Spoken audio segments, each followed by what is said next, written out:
Ecco, questa che stiamo vedendo è la situazione qui a Bovolenta quando sono passate le 2. La gente continua a venire qui sul ponte dove l'acqua ha raggiunto appunto il limite e insomma guarda il fiume con apprensione, memori delle passate alluvioni e di quello che è successo nel 2010. Ecco, come la sta vivendo questo nuovo pericolo?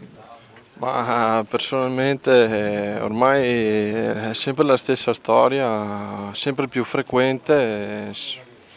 Siamo un po' preoccupati tutti quanti perché non sappiamo cosa succederà, perché io sento solo delle voci, qualcuno dice che si alzerà ancora, qualcuno dice che è tranquillo, qualcuno dice che l'altra volta era peggio, qualcuno dice che è peggio questa volta, quindi non so proprio cosa pensare. E quindi è difficile stare lontano dal fiume?